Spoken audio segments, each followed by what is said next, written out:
the South Island, down south particularly, I think, especially as a male, I feel we definitely struggle to express our emotions. And I don't think it's normalized down there. Like, I think the way we kind of normalize it is we joke about it.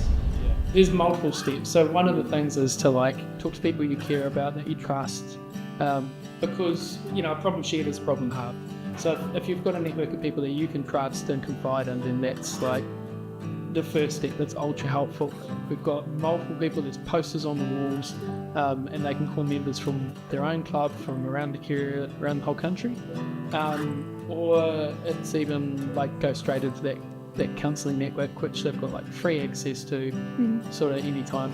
Probably the most difficult things that I've had to deal with in the job has been fatalities on the beach, but I think for me mostly those have been fatalities where lifeguards that I've had working with me and for me have had to experience, and then just trying to provide support to those guys through those difficult times.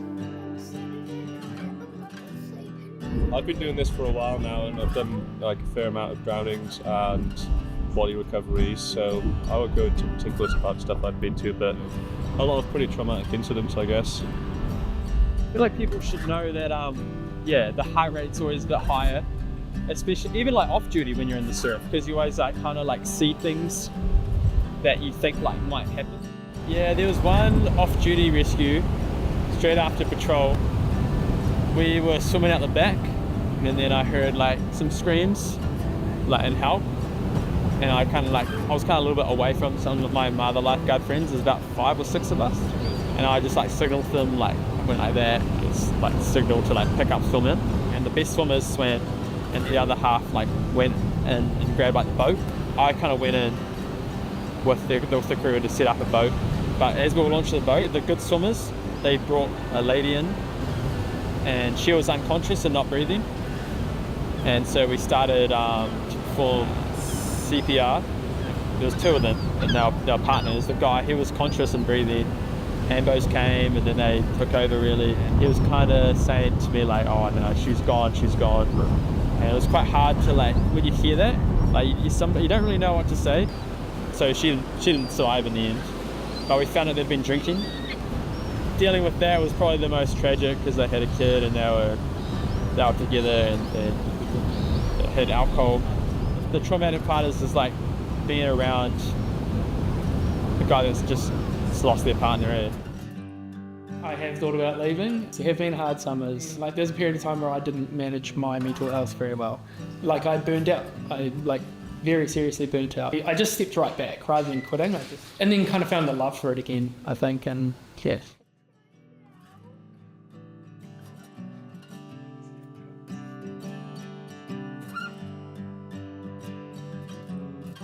So I started my career in the army, and then it was a kind of a natural transition to policing from there.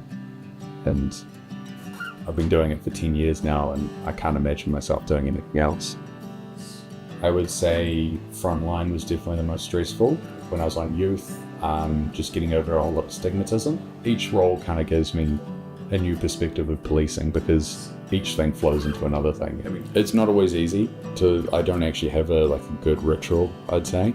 I do like to talk about a little bit of work with my wife, just because she is a good sounding board, and she'll normally give me a different perspective to think about things, and also just getting it out of there.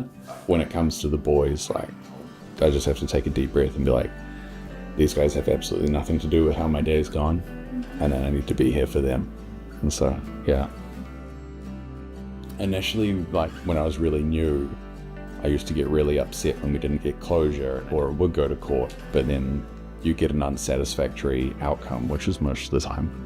There was one girl that I used to really worry about in St. Heliers. There's a lookout, cliffs, and she was about to jump off. She was the victim of multiple sexual assaults. Every time we had the detectives talk to her, she never felt comfortable talking. But it was clearly destroying her. And one of these times, the unit got to her just in time, and one of the officers grabbed her just as she was about to jump.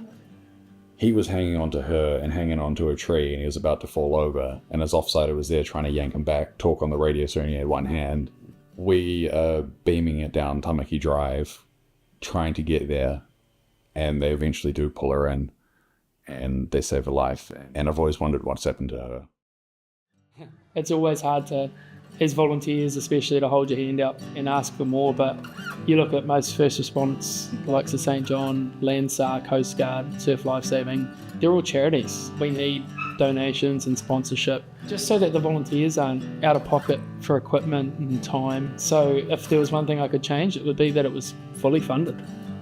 Like, I do like the support that everyone gives each other, which is great, but I think we need regular checkups. Just like, you go to a GP and get everything checked up. Yeah. Go to a psychologist, get everything checked up.